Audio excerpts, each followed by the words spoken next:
hereby convene Westchester Township Trustee meeting, August 27, 2013. Mr. Jones, roll call. Mr. Wong. Present. Mrs. Stoker. Here. Mr. Lang. Here. Please arise for the Pledge of Allegiance. I pledge allegiance to the flag of the United States of America and to the republic for which it stands, one nation, under God, indivisible, with liberty and justice for all.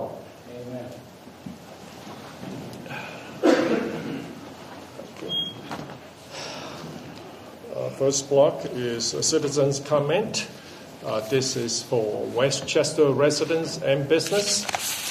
We have Mr. Dieter Luger sign up to speak. You have 2 minutes to address the trustee. Anyhow, we're trying. 2 minutes. My name is Dieter Luger. I live on 7573 Granby Way, Westchester, Ohio. 10 years resident, and my concern about Westchester is safety and traffic. And I just noticed that the school just started the other day, and I live on Kings Way, where I was close to the Summit Elementary School on Cox. When I noticed the kids walking on the street, of course we don't have a sidewalk, and I brought that up attention already months ago. And I was wondering if the trustees will consider maybe something similar like we have on Cox Avenue, where we can do a little line, share the road, so when the kids get out of school, they don't have to worry about the traffic. I don't know if you consider that. Then the other problem is still Kingsgate Way and Tylersville. Of course, I just heard that the Ohio State Legislature don't want any cameras on because so many people crossing on red light, same way on Cox and Tylersville, same thing. Safety is the biggest concern, and this is the biggest congested traffic from there to Expressway. So those are my concerns for the residents of Westchester. And then here I have a Metro 42X bus, which goes to downtown in the morning and in the afternoon. And I was just wondering, since I don't like to drive in traffic, if for unknown reason you can get Metro bus, maybe during the daytime, maybe there are residents who want to take a drive downtown, maybe every other hour, that people don't want to drive, especially with all the construction down on I-75, maybe that you guys can work together with Metro, that maybe instead of waiting until 4 o'clock or 6 o'clock in the morning, maybe 11, 12, 1 or 2, maybe people will be interested in going to downtown and take a river walk. Anyhow, that's with Metrobus. But I did have an experience coming from Colorado months ago, and with all the climate changes, I got involved almost in a tornado on I-80, and I was just wondering what kind of safety net we have when people come from out of town driving through on I-75, and supposedly they're listening to their music, really don't know that there is in Butler County or Warren County a tornado watch or a tornado warning. And the bottom line is they do always tell you the counties, but if you're out of town, you really don't know which county it is. So lucky, on that particular day, they had close to Omaha. I noticed the weather was getting kind of crazy. I have to hurry up. Yeah. And thanks to parking underneath the bridge, it saved my life. Thank you, Mr. Luber. Thanks. I don't know what you're going to do here. We have a tornado around here where the people can go. Thank you, sir. Next, we have Mr. Carl Roman. Good evening. My name is Carl Ruhlman, 8285 Vental Drive, beautiful uptown Westchester. I'd like to speak a little bit about transparency and consistency. First off, though, I'd like to address the issue you may vote on tonight about the depository and banking services that you're going to have apparently a 5-year contract. First of all, in terms of transparency, the name of the bank that you're talking about here is not listed in the agenda. And secondly, a 5-year contract is a long time. I don't think you should be making contracts with any institutions for that length of time. Certainly things can change in the banking industry and many industries. It's too long a contract. But at least you could have put the name of the company you're considering doing this, and I hope maybe that you would switch between banks. And I'm concerned about the amount of detail and the amount of cash benefit you receive from having a 5-year contract. Now, about the consistency, we show the address for properties declared nuisances. We show the address for liquor permits, but we don't show the addresses for some other things, one of which is on the zoning agenda, which has zoning things coming up in the next meeting. There's a person's name, but there's no address, so people have no idea of what is happening because they don't know where it is. And this more information, more transparency is needed. Okay, There's another one. I can't think of it, so that's long enough. Talk to you later. Bye. Thank you. Thanks, Ron. Okay, we move to action item. Item A, I will entertain a motion to approve trustee meeting minutes, August 13, 2013. I'd like to suggest at this time, since we only got the meeting minutes, I saw them open them up Friday morning. Apparently, they were sent out Thursday night. I skimmed through them. Frankly, I think I have some issues, but I haven't had time to carefully review it. So I'd appreciate it if we could wait till next meeting to I have no problem with that. vote on these. All right, we'll move on to item B. Motion to approve payment of bills. Also move. I'll second. Discussion? Roll call? Mr. Wong? Yes. Mrs. Stoker? Yes. Mr. Lang? Yes. Mrs. Boyko, item C, requisitions greater than $2,500. We have several operational requisitions for the board's consideration. Item 1, $3,603 to Cincinnati Bell Telephone, and this is to renew the annual connectivity fees for Phase 2 wireless, which allows all of the wireless 911 calls to be routed from via GPS coordinates. Item 2, $8,256.50, and this is for fire to Vogelpol Fire Equipment. This is to purchase 35 replacement helmets. These helmets do have a end-of-life expectancy of about 10 years, and these helmets that the chief would like to replace are 10 years old. Item 3, $6,900 to Zoll Data Systems Incorporated. This is to renew the maintenance agreement for the EMS field reporting software, which compiles and allows us to electronically keep and send to hospitals EMS patients as we are delivering for transport. Item 4, fire, $6,611.11, and this is to VIOC Services Incorporated to replace the carpet at Fire Station 72 on John Road. Item 5, police, amount of $102,684 to Kings Ford to purchase 4 2014 Ford police utility vehicles.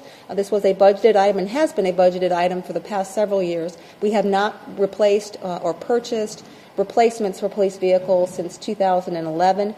And so, as I'm sure the board is aware, there comes a time when capital expenditures can no longer be delayed or pushed on, and it's at this point that these vehicles do need to be replaced for not only reduced maintenance costs but also the safety of the officers.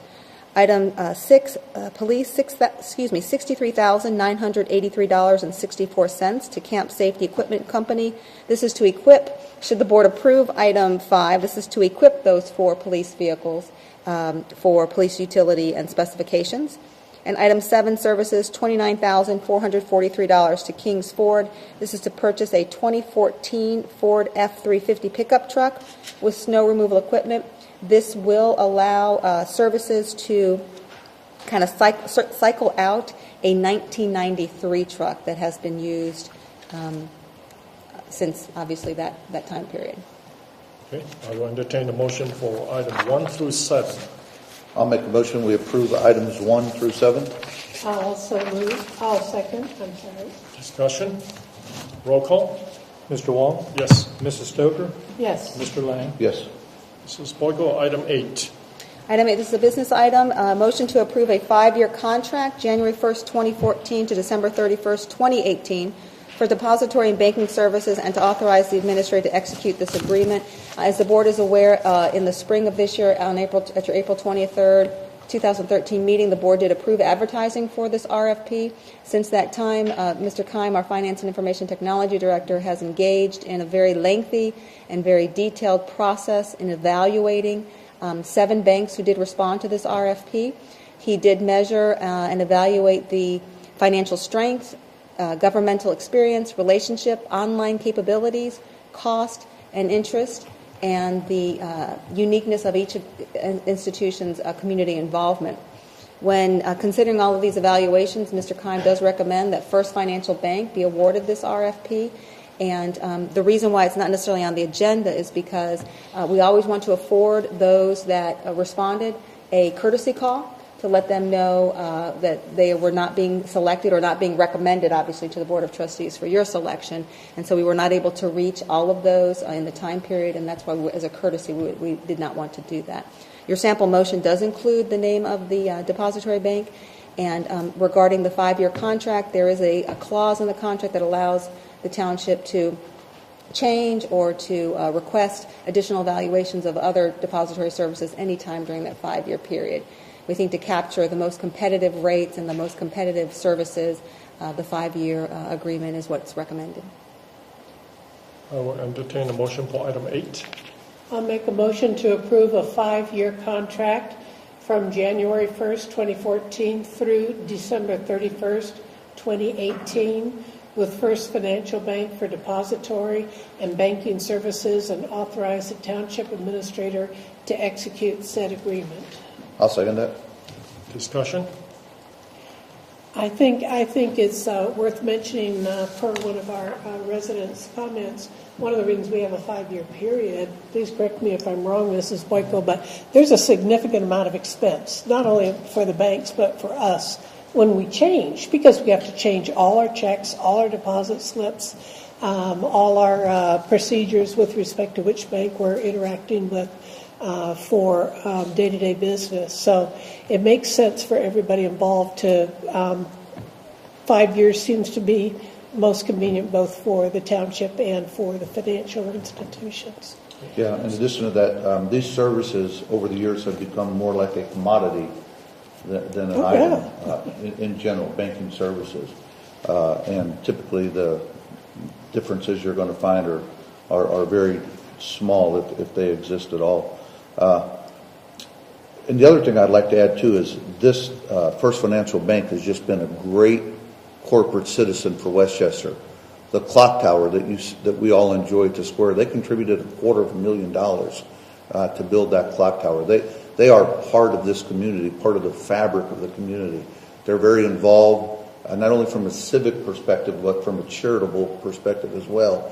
And I'm very proud that we have a corporate citizen like First Financial in our community, and I'm very proud that we're able to do business with them.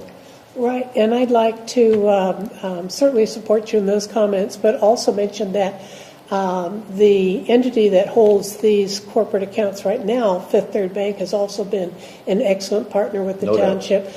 Fifth Third Bank is the entity that pays for the concerts at Keener Park on Saturday evenings. They've been a fine steward of our funds for many years, but apropos what Mr. Ruhlman frankly said, you know, we need to periodically look at all the entities in our area and see which one is going to do the best job for Westchester Township. And I think these are both fine institutions. But right now, First Financial is just a little bit finer. So This account is mainly for our checking, banking services. Banking and to pay depository, bills. yes. Right. yeah. Checking. A point of order, Mr. President. Just wanted to make sure I did, subsequently to Mr. Lang's comment, is that, yes, First Financial did award for the naming rights for the square and the clock tower. However, as you know, it was done even prior to any of the business. They did that Oh, this was done 6 years ago. ago, Yeah. and in fact, the year after they did that, they were not even awarded this contract because It they were went not to they were Fifth not the most competitive. It went to Fifth Third. So we do have, as you said, some very, very stellar banking institutions in our community that are very community engaged. Right, and this does not mean, incidentally, that First Financial is getting all our business. This is this particular section of our funds that they are handling at this time and will be handling for the next 5 years. I personally think it's a good idea to keep our financial interests a bit diversified. Yes. I think it's best for the overall financial health of the township. Agree. Any more? Roll call? Mr. Wong? Yes. Mrs. Stover? Yes. Mr. Lang? Yes. Item 9. Item 9, as I've presented to the board previously, either through reports or through presentations during the trustees meeting, you are aware that the township's broker for our aggregation programs has conducted an RFP to confirm an electric supplier for our expiration of the current year's program to expire at the end of this year and to start a new program January of next year. And I did provide to you results of that RFP. I did provide to you the best and final offers additionally, and I just wanted to bring to the board's attention at this time requesting if there is a majority of the board that would like to continue the electric aggregation supply program, we're at a point where you would need to render a decision on this particular business item, specifically to approve a second amendment to the master agreement. 40 suppliers were solicited, 9 responded to the RFP and bids, 3 were competitive, but 2 mostly warranted additional consideration. And so a best and final offer was solicited, and FES clearly came in as a more competitive. They're willing to meet all of the terms and conditions of the township's requirements, specifically no penalty for any early termination, 24-month fixed rate at 5.02 cents per kilowatt hour, which is a more competitive rate that is currently that is provided in the township's current electric aggregation program. So I present that for the board for your discussion and consideration. Regardless of your position on the motion, there is a sample motion at the on page 2, top of page 2 of your memorandum. All right, I will entertain a motion for item 9. I'd like to make the motion to approve a second amendment to the master agreement effective January 1st, 2014 through December 31st, 2015 between Westchester Township Board of Trustees and First Energy Solutions Corporation to supply electric and to provide certification and other related administrative services to a governmental aggregator and to authorize the township administrator to make non-substantive changes if necessary with law director approval and to execute all necessary documents to effectuate the second amendment. I'll second it. Discussion? This has been, I think, a very interesting exercise. It also has helped us demonstrate that we on the board don't always agree all the times with every action taken by the board.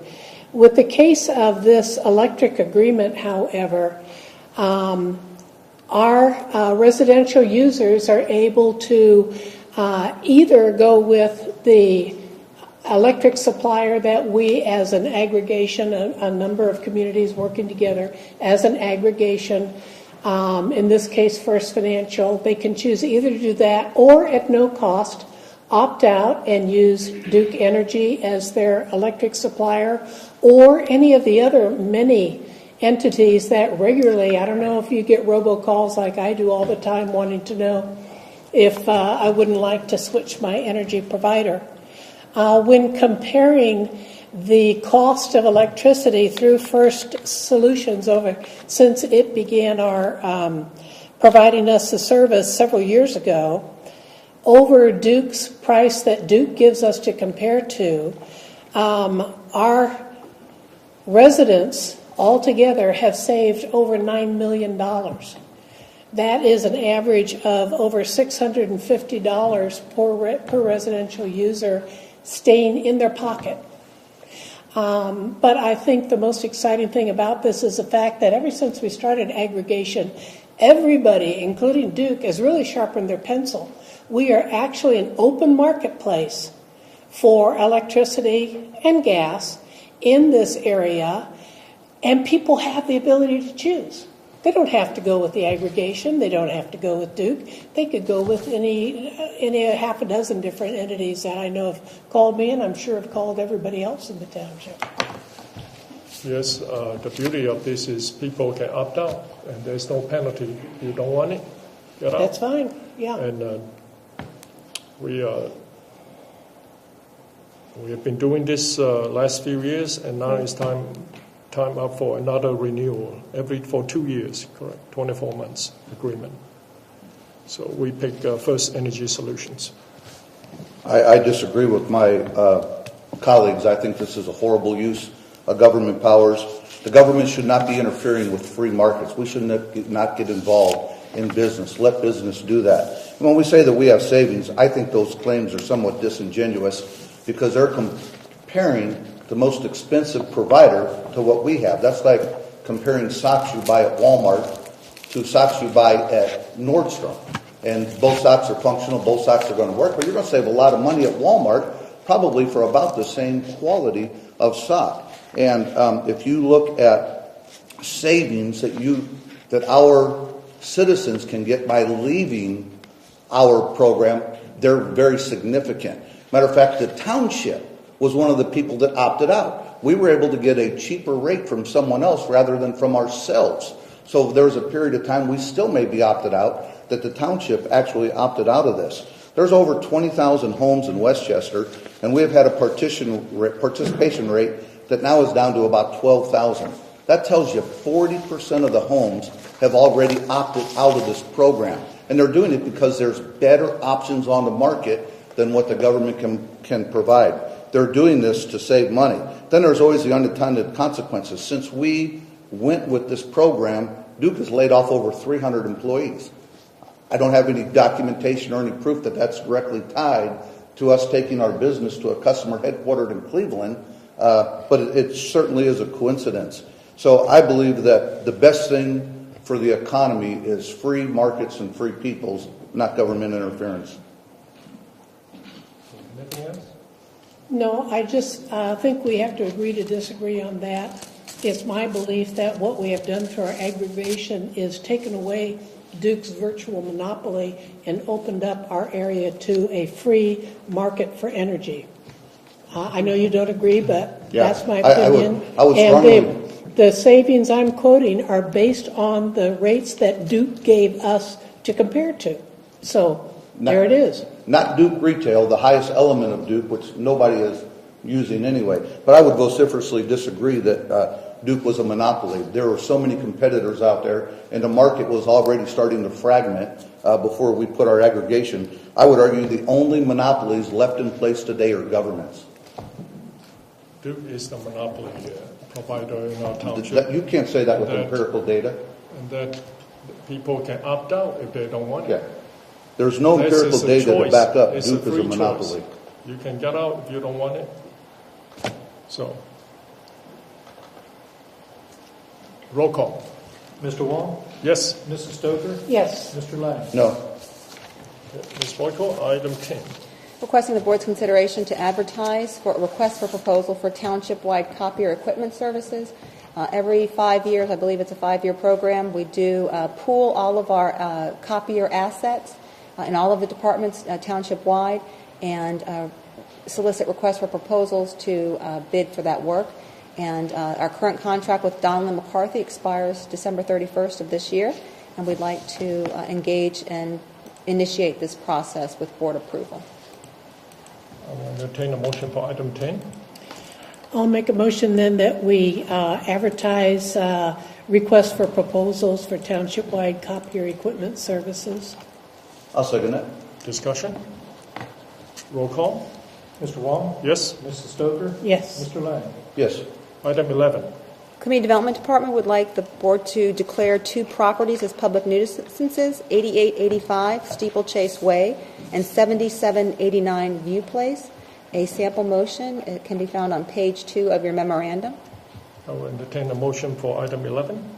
I'll make the motion that after having reviewed the staff reports and affidavits, I move that we declare the properties listed on the Westchester Township Board of Trustees meeting agenda dated August 27, 2013, to be public nuisances as authorized by the Ohio Revised Code. Staff is directed to cause removal of the nuisances identified and monitor the properties for 90 days to require continued compliance. An administrative charge of 25% shall be added to the contractor fee for the properties. I'll second that motion. Discussion? Roll call. Mr. Wong? Yes. Mrs. Stoker? Yes. Mr. Lang? Yes. Item 12. Item 12, the Westchester Police Department has participated in the Butler County OVI task force for the last, probably 15 years. And each year there is a sponsoring department that sponsors the program on behalf of and for Butler County. And at this time, the City of Fairfield, which has had this sponsorship for the last 4 years, but nonetheless, we are required each year annually to contract with that sponsoring agency. And at this time, requesting the board to allow the Township Administrator to enter into a contractual agreement with the Fairfield Police Department for the participation in the Butler County OVI Task Force. I will entertain a motion for item 12. I'll make the motion we enter into a contractual agreement with the Fairfield Police Department for the participation in the Butler County OVI Task Force. I'll second that. Discussion? Roll call. Mr. Wong? Yes. Mrs. Stoker? Yes. Mr. Lang? Yes. Item 13. Item 13 is at the board's May 4th meeting of this year. You did render a motion affirmatively that allowed, approved to consider a letter of acknowledgement for a requested Trex liquor permit, and that was for J. Gumbo's Westchester LLC at 6096 Westchester Road. They have occupied the location, and you are now required not to object or object to that Trex permit. So motion not to object to Trex liquor permit transfer from Gone Gumbo LLC, doing business as J. Gumbo's Finneytown at 879 West Galbraith Road, to J. Gumbo's Westchester LLC, doing business as J. Gumbo's at 6096 Westchester Road. I will entertain the motion for item 13. I'll make the motion that we not object. I'll second. Discussion? Roll call. Mr. Wong? Yes. Mrs. Stoker? Yes. Mr. Lang? Yes. Item 14. Additionally, the location, not only have they requested the Trex liquor permit, but they are also requesting a straight D3 permit, and so at this time, requesting the board's consideration not to object to a new liquor permit for J. Gumbo's Westchester LLC, doing business as J. Gumbo's at 6096 Westchester Road. I will entertain a motion for item 14. I'll make the motion we not object. I'll second. Discussion? Roll call. Mr. Wong? Yes. Mrs. Stoker? Yes. Mr. Lang? Yes. We have no first readings. Citizens' comment for Westchester residents. I'm Mark Morris. I live at 8876 Eagle View Drive. I came to talk about one thing, but I wanted to touch on something George said. Why doesn't the township, when they enter into agreement for electric, why don't you make the choice of entering into the agreement and let the people opt into it rather than opting out? Because most of the people that opted out that George spoke of were because they were put into a plan that they didn't even know they were being put into. The piece of mail got lost. They didn't get the phone call for whatever reason. So why is it necessary for governments, just like our federal government, to force us into a program that we not necessarily want? And we've always got to opt out of it and remember to opt out of it when actually we should be opting into something if we want to get into it, not always opting out. But the main reason why I came up to speak was about this connector path, as I guess we're calling it on Smith Road. I came into possession of a preliminary drawing. And my question is I understand for connecting it to the Beckett Ridge path and bringing it out to the intersection. But it absolutely makes no sense to me why we are then going to continue this path down the opposite side of the road from where all the development is. This path is literally going to go down through green space. All of the condos, all of the apartment buildings are all on the north side, or the south side of Smith Road, not on the north side. So we're going to have 4 crosswalks at the intersection. So I'm guessing you have to, and people that live at Beckett Landings, which is an apartment complex, they are not going to walk all the way up to the traffic light to then cross the road to then use a bike path. To me, it would make a lot more sense, if you're going to do it, to put it on the side of the road where all the development is. The other thing that puzzles me is we just got a fresh coat of blacktop on that road within the last week, and there's 3 feet of blacktop on each side of the road, on the other side of the white line. Why are we going to spend almost $300,000 on a bike path when we can do the same thing that they've done up on Cox Road, where they have allotted that 3 feet of blacktop as a bike path, rather than spending all this money to make a new bike path? Thank you. Thank you. Anyone else?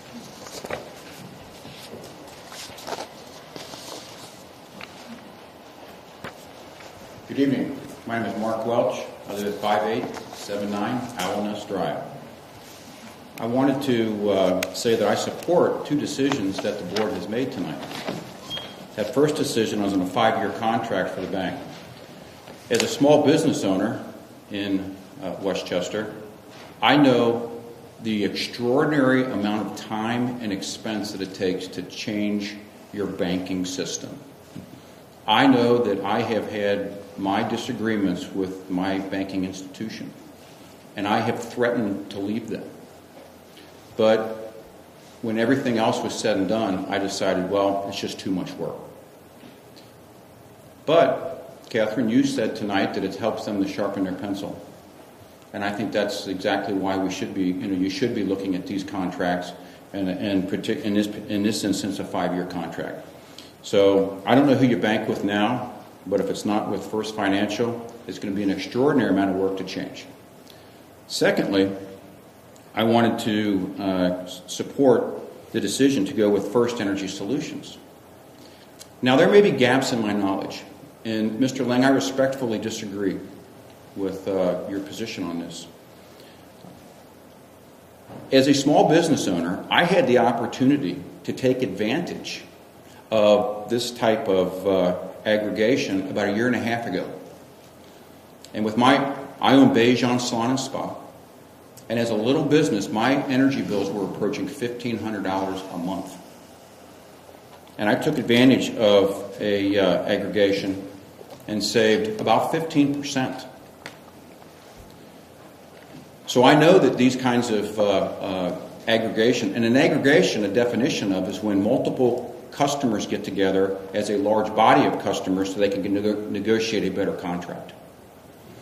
So Mr. Morris indicated that there was it wasn't an option. I don't know that to be true. Mr. Lang, I would love the opportunity to sit down with you and better understand your position. I respect your opinion, and if we might get together and talk about this, I'd love to understand where you're coming from. But for what you did tonight, it was a good thing. Thank you. Thanks, Mark. Thank you, Mr. Welch. Anyone else?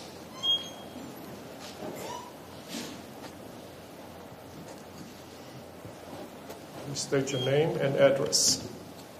Sue Tanner, 6075 Taylor Ridge, Westchester. I've lived in Beckett Ridge for 23 years now, and I'd like to address the voting on the rezoning for the YMCA.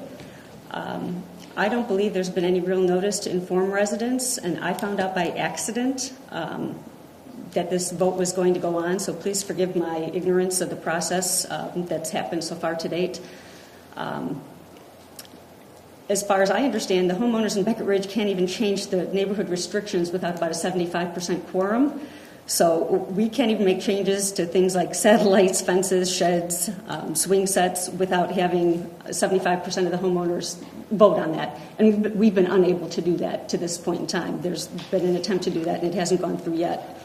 But with just your 5 votes, as I understand it, you're about to make a substantial change to over 2,000 homeowners' agreement without our knowledge or representation by rezoning the PUD for different uses. And this was not the intent of the original PUD. And it seems innocent enough today for a YMCA, but as you said earlier, there's always unintended consequences when you do that. So what comes next? If the golf course goes under, do we end up getting a strip mall or a gas station or a convenience store or a liquor store? And what else could we end up with? And what controls are there once you make this change? Could one of these things wind up next to the school or my house if you vote on this tonight? This wasn't the homeowners association that I signed up for, so I'm asking you to please vote no. There isn't really a need for this YMCA here and now. I know what they've said that their intention is with daycares and swimming institutions and things like that, but we've got lots of those things already in our neighborhoods well within the distance that they're intending to move. And I think that the risk of opening Pandora's box is much too great by making the decision to rezone than to make the decision to just say no right now. And you talked about being able to opt in or opt out. I don't have the choice to opt in or opt out if you make this vote tonight to let them rezone. So I'm just asking you to just say no. Thank you. Thank you. Thank you. What was your last name again? I didn't catch it. Tanner, Tanner. Thank you.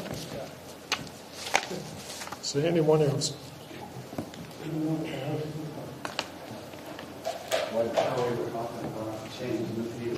My name's Michael Austin. I live at 7825 Glen Oaks Court, Westchester, Ohio.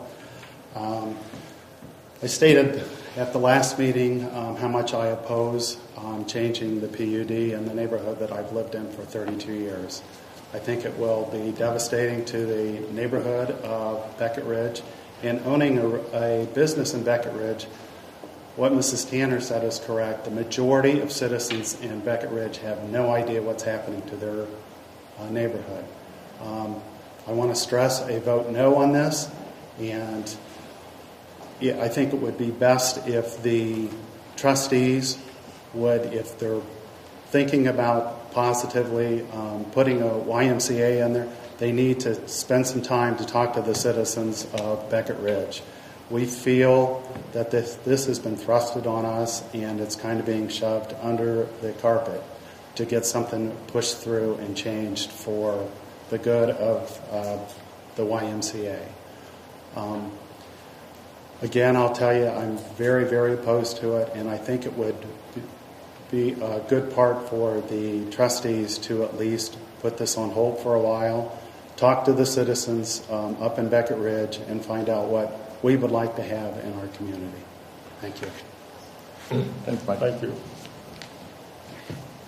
Is there anyone else? Paul Ruhlman, 8285 Vendel Drive. This YMCA deal didn't sound right to me from the start. I really don't like using the entrance in the park for this facility.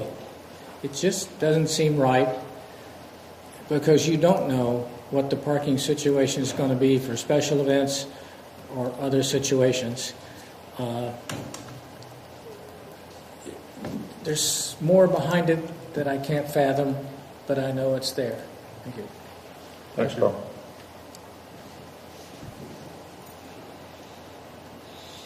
Hello. Mark David. Please speak at the podium. Speak at the podium. Okay. Mark David with Gold Star Chili. And I'm calling in reference, I'm coming to you in reference to traffic issues that we have on Tylersville Road. And I've been in front of this group before a couple years ago, and there hasn't been any resolve to that problem. And you can see from the number of businesses that have gone out there that this is a major issue. Our business has been affected dramatically because of the congestion on Tylersville.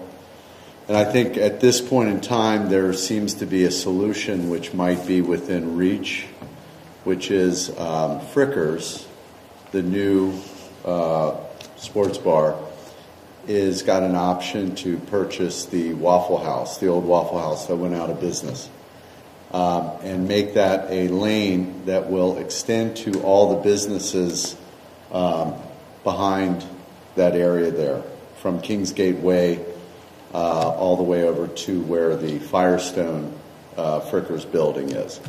So my feeling is that with the expansion of Tylersville Road that the county is going to be undertaking here in April, that now would be the best time to address that issue and to utilize a private-public partnership in addressing that to where you can take care of that left-hand turn issue for all the businesses there, that you want to eliminate the left-hand turn for safety issues going out to Tylersville and merging onto Kingsgate Lane.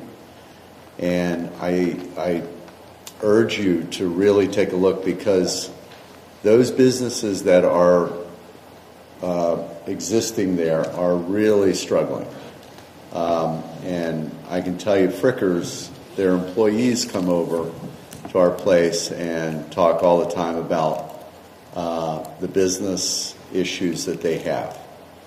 So I think that those are going to continue indefinitely until this is addressed. I think now is the best time to do it with regards to utilizing, perhaps a public-private partnership. Judy is coming out tomorrow with the county engineer. We're going to discuss, what she sees as possible solutions, which I want to thank you for doing that. I wanted to come here and present this to you from a business owner standpoint. I don't know how long we can last under the current situation, to be honest with you. I mean, that was a vibrant store at one time, one of the best in the city, and now it is just slowly eroded. And if it continues on this pace, we will not be able to stay open there. So I urge you to really take a look at this. I mean, it's been in the works for a long time, and I know that there are budget constraints and you guys are operating under very tight budgets, but this is something I think will really, because it's become an eyesore, to be honest with you.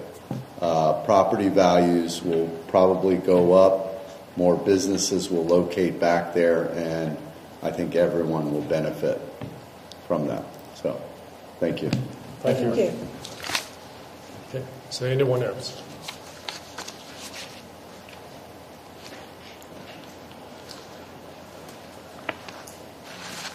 My name's Peter Tanner. I live at 6075 Taylor Ridge Drive in Westchester. I'd like to talk about the YMCA. Bikers got a saying, they say when you snooze, you lose. And I didn't think I was snoozing. I read the paper. I try to read the homeowners association's letters and things. And the first time I heard anything about this YMCA was last week in the local paper. They said that you had voted on something. And, that's pretty substantial change if I'm understanding what's going on right. And I don't like it, and I would urge you to vote no, but, I certainly would urge you to at least get more people, the people that you represent, and make sure that they know what's going on, because it sure shocked me. I have nothing against the YMCA. I belonged to the YMCA over in Liberty Township for a while.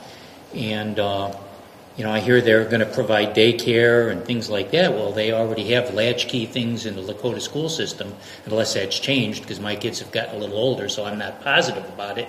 But they used to. I don't think that would have changed. And I think it's a rather big change just going on, and I would think people should be aware of what's going on. I've lived in Chicago pretty much my whole life. This is the nicest place I've ever lived. And in Chicago, sometimes they change the zoning, and I'm not saying anything bad about you guys, but sometimes things other than reality-based decisions are made in Chicago, and businesses come in, and you can see a neighborhood change terribly. I mean, a bad bar or a thing, you got people doing stuff in the street, and neighborhood people start moving out. And I guess I'm just very concerned, and I hope you guys... I'm sure you understand your responsibility, but I hope you understand, that there's a lot of people that maybe don't know about this, and should be made aware. That's all. Thank you very much. Thank you, Mr. Tanner. Thanks, Peter. Anyone else?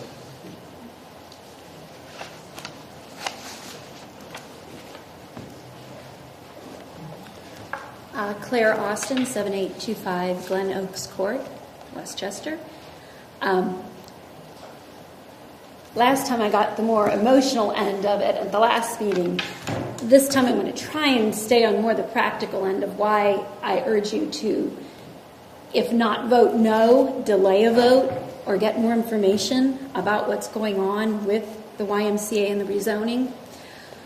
There's just so many things that haven't been taken into consideration. And as I sat in the traffic again on the corner of Union Center and Beckett Road the other day and saw how crazy people are already driving there, I can't imagine adding to that. And I come home from work at different times every day, and it's in the evening hours it's extremely congested, and I know how bad it is. I had 2 children at West. I know how bad it is going to West in the morning, and for me to even get to the highway as well. I think the location is just going to add to that chaos, and then mix in new drivers as well coming from West or going to West, and we're going to have a bigger mess. I don't see how any improvement to that corner is really going to alleviate the situation entirely, because it's bad enough the way it is. So I urge you also to either vote no or delay a vote, get more information. The other thing that crossed my mind as we're sitting here too is the one thing in business we talk about that is our downfall is communication. We seem to blame a lot on communication when we have a breakdown at the office or between employees or whatever it is. And I think somehow we've had a breakdown in communication here. And I don't want to see our community, the result of this, be a negative thing for us because of the lack of communication, because of residents being unaware of what's going on in their backyard, in their front yards. And I think I agree with Mr. Tanner on a lot of things he said as well. So I urge you please to at least take the time to inform the community, to inform the residents, and give us all a chance. Thanks. Okay, thank you. Anyone else?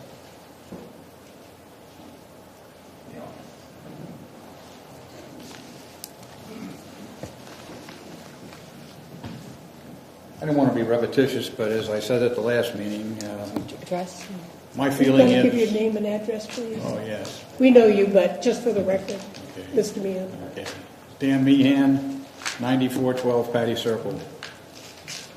I just feel that I'm all in favor of YMCA or rec center, always have been. But it has to go in the right place. And in the business district or commercial district or industrial district, it doesn't belong.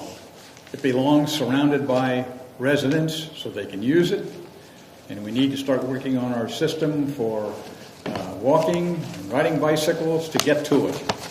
Senior Park is the place as far as I'm concerned. I know I sent you all a memo telling you how I feel about it, and I feel very strongly that that's the only solution. Thank you. Thank Thank you. you, Mr. Moore. Is there anyone else? Calling once?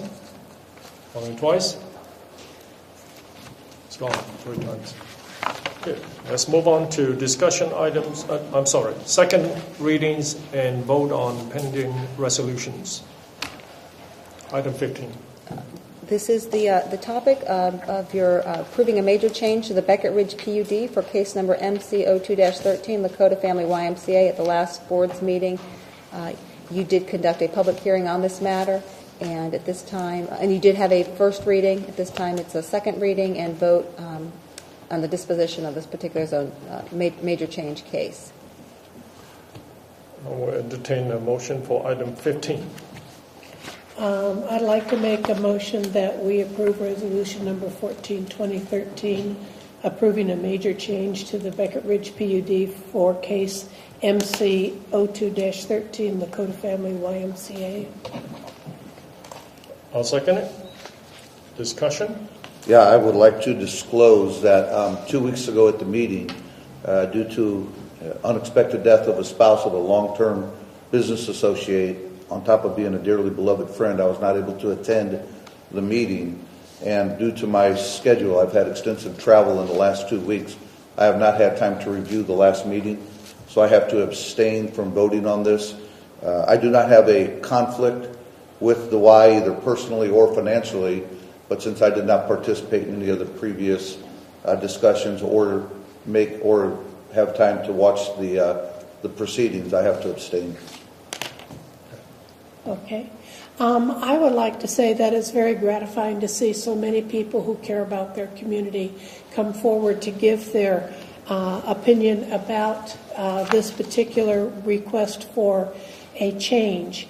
I'd like to make sort of some comments in background. That is that this property was zoned back in 1975.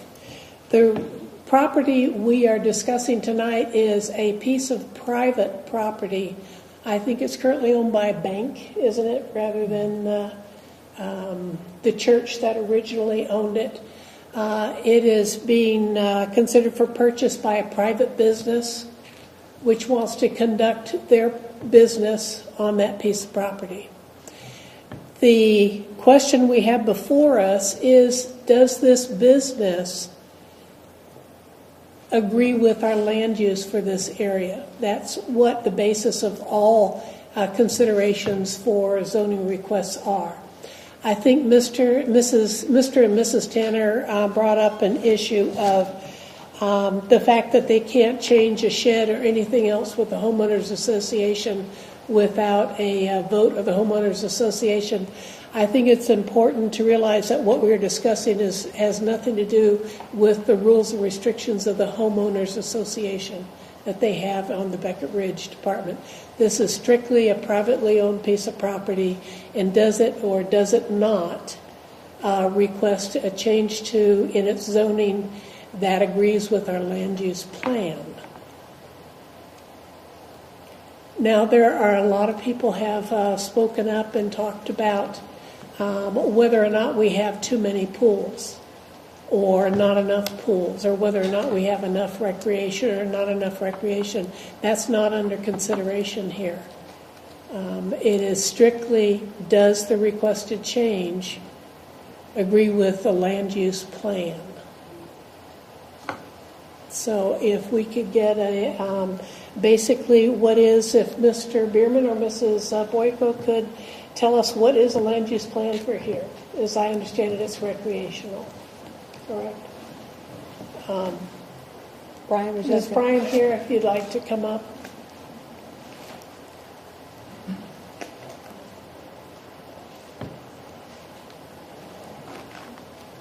I don't believe it's recreational. You could tell us what the land use plan is. I'm trying to find the step report right now, but I know it's public. The land use plan defines it as public and institutional. Which would incorporate recreation. Oh, thank you.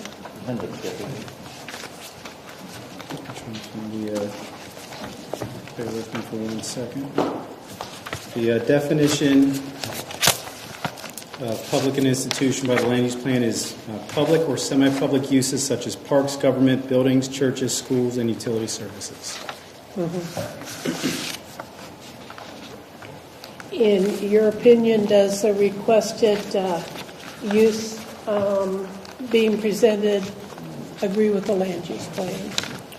I think the public and institutional, the use of it, since the YMCA is a nonprofit organization, I think it might fit the first portion of it, the public or semi-public, and being a park adjacent to Beckett Park, the recreational use, I think, would fit within the definition of the recreational use at that site.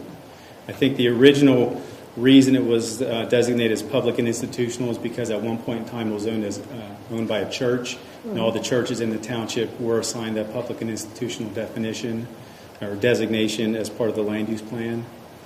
And since then it's been,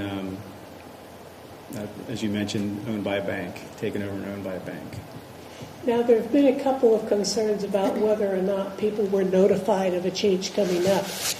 It seems to me I remember that there was a sign posted on that property. How long was that sign up saying that a zoning change was being considered? The sign was installed on the property prior to the zoning commission public hearing, and then it stayed up all the way until after the public hearing from the trustees. Weeks, So about a month. months, About a a month. month. Where else do you advertise? It was ever by ORC. We were required to send actual letters to everybody within 200 feet, and then we did place notifications in the paper as well, both for the zoning commission public hearing and the trustees public hearing. When you say in the paper, what paper are you Let me see which speaking one of? it is. I have a copy of it right here. It's the, I think it was the Pulse Journal or Journal News. Yeah, unfortunately, the Pulse is no longer thrown on everybody's driveway. Yeah. They Today's recently Pulse changed Bartlett County on July 7, 2013. That was for the zoning commission. Is there anything on the internet? on the website. We posted all our agendas and everything on the website, or the township website. Including the work session? Including what the- work session? The The last- public He's hearing? talking Public about hearing. the public hearings for the zoning. For the zoning commission public hearing, the agenda was posted on the website, and the trustees' agenda was also posted on the website. We probably may need to discuss it some other time. Are the means we use to notify people of web changes with the changing technology, changing, for example, the Pulse is no longer thrown on everybody's doorstep. Maybe at sometime in the future, not for right now, but see what we can do about ensuring that we get better notification out to everybody. Now, frankly, everybody driving down Union Center Boulevard, that sign was right there in their Sure. face, but not everybody drives down. And that's the Union reason we Center did start Boulevard. putting signs out years ago, because we know not everybody Yeah, picks up the paper. as a matter of fact, I insisted on it. I don't know if you remember way back when, to the infamous BFI Medical Center. Back then, all we had to do was notify the surrounding property owners, which were all the same owner. And so we went to not only notifying everybody within 200 feet, not just adjacent, but also putting a sign up. But maybe there's something more now we can do. Thank you, Mr. Bierman. All right. Thanks, Brad. Mr. Jones, roll call.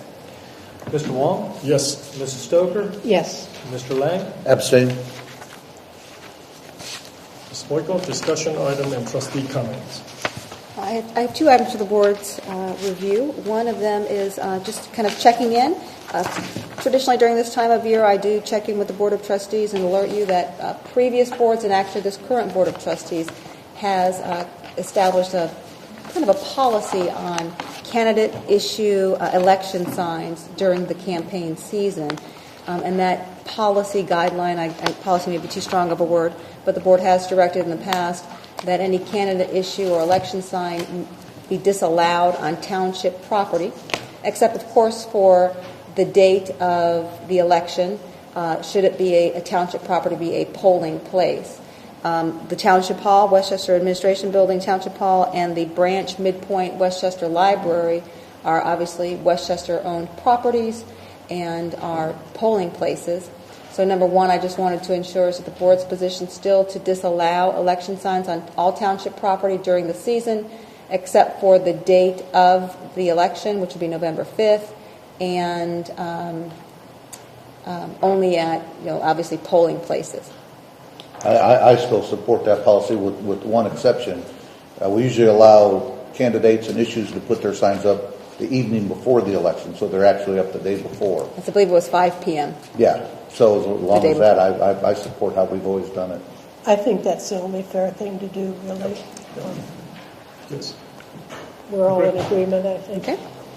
And then the next item I have is at your last meeting, August 13th, I reminded the trustees, a majority of the board, directed staff to work with the county engineer's office to develop preliminary engineering, and that direction was received several weeks ago, if not months. I did present at your last meeting the limits, scope, and estimated preliminary cost to construct the subject path, generally in the vicinity of Beckett Ridge Boulevard, west to a terminus just west of 747 around the Sipsey Klein multi-tenant building area. The preliminary engineering does also include an overlay to the current path that is maintained by the township that basically continues west to about the vicinity of Endeavor School. The engineering completed by the Butler County Engineers Office, which was previously provided to the trustees, proposes mostly an 8-foot wide asphalt path, and I'm going to put those on the screen.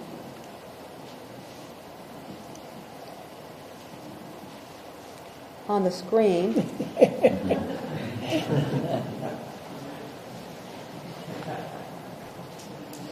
It's going to get there. Well, anyway, I'll continue. As I mentioned, it runs basically from Beckett Ridge Boulevard, as the board is aware. Something happened. There you go. Okay. Can you dim a little bit? Oh, I didn't do that. Yeah, it's a little faded even on the originals. Okay. Yes. So at your far right of the screen, if you're facing the screen, that is the Beckett Ridge Boulevard intersection with, at that point, Beckett Road. And as it continues west along the north section of Smith Road, continues west to what you see there is basically the property line of the Tri-County Baptist. Yes, ma'am. Okay. Continuing west along the north side of the Tri-County Baptist Church, basically to the property line of Kroger, which is at your far left screen. Again, continuing west to about the vicinity of the Sipsey Klein and the multi-tenant complex, which is at the far left of the screen as well. As you peruse, or I guess as the plans are illustrating, it's mostly being proposed as an 8-foot wide asphaltic path with a small section of concrete sidewalk, basically that's adhered to or extended as part of an existing curb, which is generally in the Kroger vicinity. So if I skip back, I went forward. You went too far. This is illogical the way this thing works for my brain. So like steering a boat. Yes. Anyway, at your far west, far left screen, you can see there, and then the next one over at your far right is where the Kroger limits are, and is where it would be an attached sidewalk to an existing curb. That is the only section of the proposed pathway's scope where it would be directly adjacent to the road, but divided by a curbed path. Everywhere else, there is a minimum 6-foot green separation from the pavement of the road to the proposed pavement of the asphaltic path. Does that make sense? Yes. For this section, which is the proposed new construction, including a contingency, which all construction projects we do assign, it's about $270,000 for that construction. At this point, if the board does wish to proceed, or at least a majority wishes to proceed, we would recommend that we overlay an existing path that is under the township's responsibility that was built in the mid to late 90s that continues west from the terminus of this proposed project, your far left screen, and you'll see the existing path continues from there to just about the bend on Smith Road prior to getting to Endeavor Elementary School. That proposed overlay is about $88,000. You combine the two, totaling about $360,000, which has been consistent with the proposed estimate that's been discussed from the time the board did contemplate applying for a grant for this particular project. So at this time, we have Community Development Department, Mr. Yingling has engaged 5 of the 6 property owners for the existing path, the proposed path scope, and the 6 unable to be reached because it is a remote property owner, and he has tried diligently to contact that owner with no success to date. Of the 5 of the 6 that he has contacted, all have expressed support. Would require formal board approval if there is a governing board in their instance, but they have provided support, and there are some questions that, of course, they want answers to, and we've been able to address most of those questions from a preliminary engineering perspective. But should we proceed to the next level, and we do actual construction drawings, and the trustees would like to make this a project, then we would sit down with those property owners with the final construction drawings so they can actually see impacts or any consequences to the property. Whatever schedule the board wishes to make, that's up to this board. I just would want to ensure that there is a vote by this board to proceed with the project prior to me asking the county engineer to actually complete the construction drawings. That is a large expense and time commitment on his part and his staff, and I would not want to ask him to proceed to do that if it's, well, let's just see what they look like kind of thought. So that would be my only humble constraint. I'd ask the trustees to please obligate themselves to it. Thank you. I propose that we move forward to the next level, construction drawing. Would you like to make a motion that we make this a project and ask the county engineer? Is that the motion Yes. you're making? Yes. In which case, I'll second it. Discussion? Yeah, I'm still very much against this project for all the reasons that I've stated at previous meetings. And, you know, tonight we have Mark David who came up here and talked about, you know, some issues he has. There's a lot of drainage issues in the township that I think we need to be dealing with us. And for us to invest money on this bike path, I think is not a responsible use of our money. You know, Judy said that we have to now replace that bike path that was built in the mid-'80s, approximately 18 years ago. Anybody that's familiar with the rule of 72 knows that if you have just a 4% interest rate, which was the average interest rate for the entire last century, averaged about 4%. In 18 years, you can expect that the cost to replace it at 4% interest is going to double. If you're familiar with the rule of 72, the math comes out exactly right. So we're looking at a $357,000 expenditure today that's going to turn into a $714,000 expenditure on the residents and taxpayers of Westchester in 18 years, not counting all the little upkeep we're going to have to do along the way for something that's not a core competency. And I've not heard anything that has caused me to change my mind on this project. I think there are better things we can spend our money on that will have a greater impact on our citizens. I don't understand why you bring out this 4% and the rule of 7 at this time. We are not talking about borrowing the money to build it. We're talking about using TIF funds to build it. Let me explain, Kathy, is because one of the arguments I made against this project from the very beginning is the cost to construct it is a small cost of the asset over the life of the asset for the township. So I'm using that as an illustration so people understand exactly what it is we're getting into. It's not just a $357 or maybe up to a $500,000 spend today. Over the life of the asset, that's going to be the smallest portion is the actual construction. And I've made this argument from the very beginning. Looking at our past experience in maintaining bike paths, we have been spending approximately $1,500 a year to maintain our bike paths. That means we periodically have to seal some cracks, maybe fix some erosion, and approximately every 15 to 20 years, depending on how heavily used the track is, we may have to resurface it. And in the past, that's been an estimated cost of about $50,000 once every 15 to 20 years. Now, at your suggestion, frankly, you mentioned why don't we use the funds coming into our from our recycling efforts that we get from the Butler County Solid Waste District and use that towards our bike path program. At this time, we have about $100,000 in that program, and we've been receiving over $20,000 a year. Now, I don't know if we're going to keep on getting it. Goodness knows revenues tend to come and go, as we all know.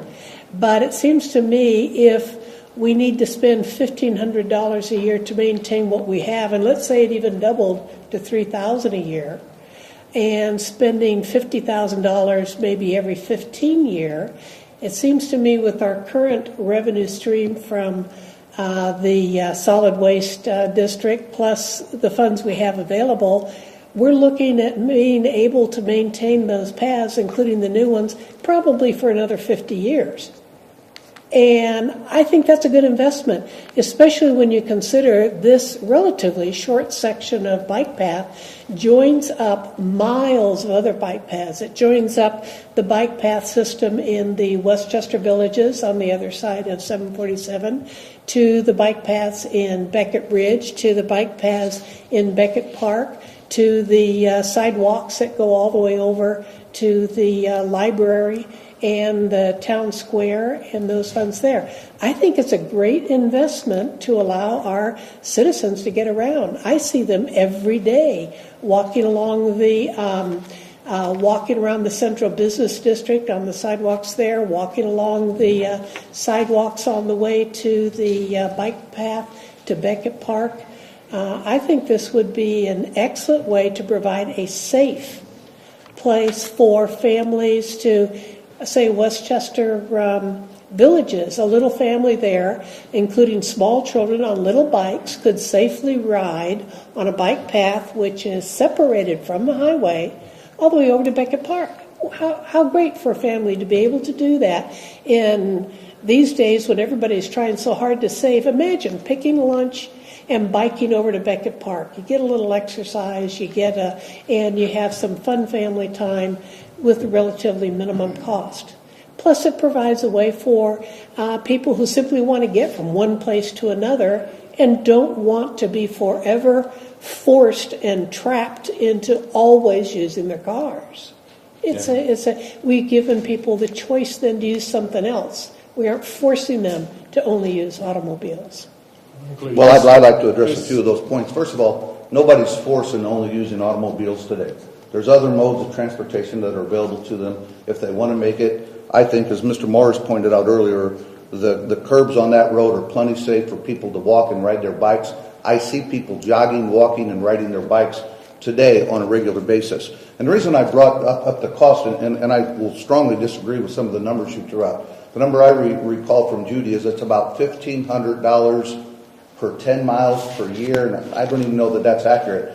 But the numbers you threw out don't make any sense, especially tonight we're given empirical evidence that we're going to spend $77,000 on a very small piece to upgrade and replace existing bike paths. So when you say we can maintain this for 50 years for $100,000, that just doesn't add up to the empirical evidence that we are presented with this evening. Which is the only reason I brought up the 4% in the cost. I was presented with new empirical evidence that showed in 18 years we may have to replace the whole thing.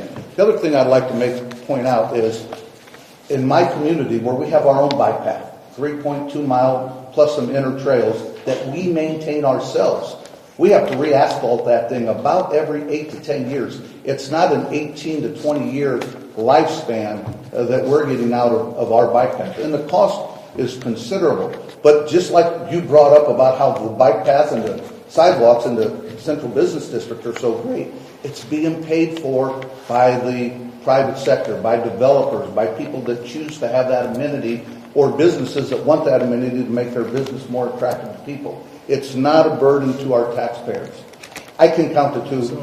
We can make this debate all night. You make a good point. The majority of bike paths in Westchester are privately owned and privately maintained. Yes. We're just talking about putting in some connectors between all these privately owned and maintained bike paths.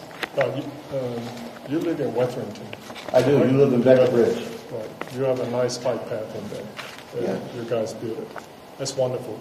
Now, this is for the public that over there on the west side of 747, thousands of residents that can link to the other side of 747. They can walk to church, walk to Kroger, shopping, whatever they want, or exercise or go out for a walk. So I think this is a good thing. Walking on the shoulder of the road, that is not safe. There's a bike lane, and just like over there on Cox Road, you're putting your life on the line to do that. A bike path is separate from the roadway, and this is a good thing. Well, I would disagree with the reasons you pointed out. I know my wife's not going to walk to church on Sunday morning dressed in her Sunday finest. There's only one church that I can think of in the area that's even impacted, and no church has a monopoly on citizens, so at best it's going to only impact a very few people. And do you have a problem with Weatherington, by the way? No. Okay. So your wife don't walk to church on Sundays, or other people shouldn't have it? No, I'm saying my wife is probably an average person, and most people, when they're dressed up in their Sunday finest, they're not going to walk to church on a hot day and be sweaty with humidity hitting them, or on a cold day. It's just an opinion of mine. I don't have empirical data. I'm assuming my wife is average, and I'm assuming most people aren't going to want to walk to church on Sunday morning when they're trying to look their best.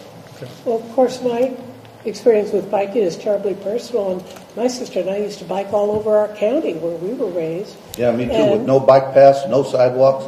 We learned the bike safety rules. We rode in the street. It's a great way for kids who are old enough to, say, go down to Kroger's to get a quart of milk for mom, but who aren't old enough to drive the family car to do it, so that mom doesn't have to. She can be home, or dad, making dinner. The kid could run down and get the milk or the cottage cheese or the taco seasoning or whatever they need without having to get in a car. Well, they can do that today, and in fact they do. I see bikes going down there. I'll assume they may or may not go to Kroger. People have figured out since the invention of the bike and the invention of the automobile, how to navigate this. Yeah, there's accidents, but there's accidents on bike paths too. To me, I can count to two. We can continue this debate all night. It's probably not a good use of our time. Okay, let's take a roll call. Mr. Jones? Mr. Wong? Yes. Mrs. Stoker? Yes. Mr. Lang? No. Okay. We will adjourn this meeting to executive session. Do we want to go trustee comments? Trustee comments. So, go ahead. Yeah, I just want to address a couple of things that were brought up during the discussions. Hang on, I'll get to him. Mr. Mark David, was it? Is he gone already? Oh, there he is. Yes, sir. What you brought up is kind of been a dream on the part of the Board of Trustees for decades. It used to be called a frontage road, was it? And we hadn't been able to get enough of the private entities in that area to agree to it. If that is something which could move forward, I think that could be very beneficial. Now, as you're aware, Townersville is not a township road, it's a county road. So this is, while we have as a township trustees a great deal of interest in what happens on Tylersville, you are certainly talking to the right people by sitting down and conversing with Greg Wilkins. But if there is some way we can find a way for the merchants there and the property owners there to all agree to some modifications, I'd find that very provocative, very interesting. Might be very helpful to everybody in that corner of the township. Well, the trigger Oh, we can't. I'm sorry, we can't talk back and forth. But I just wanted to address that issue. I can't think of anything else. I have a comment, something Mark Morris said, and then also I want to comment on something Kathy said that I think makes a lot of sense. Mark, you talked about the opt-in versus the opt-out.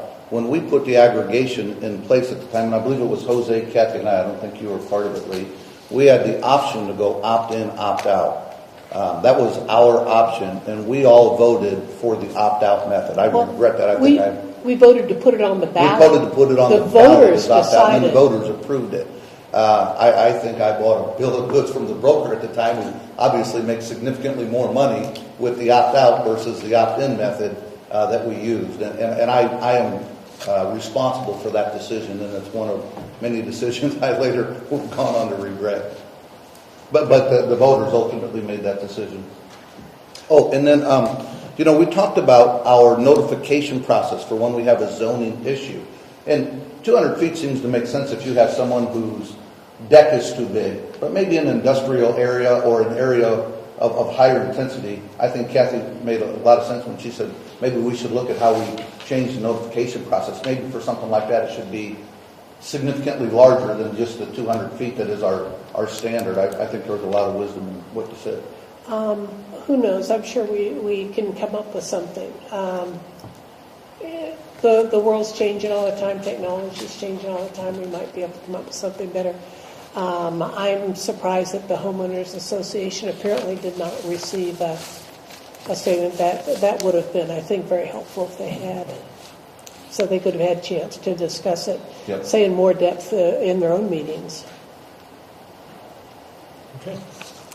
I will entertain a motion to adjourn the regular meeting and go into executive session with legal counsel for the purpose of considering and discussing A, personnel matters, review benefits of employees of certain collective bargaining unit, review compensation and benefits of employees of certain collective bargaining unit, acquisition, sales, or swap of real property, current and pending litigation. The board will not return. I'll make that motion. I'll second it. Discussion? Roll call? Mr. Wong? Yes. Mrs. Stover? Yes. Mr. Lang? Yes.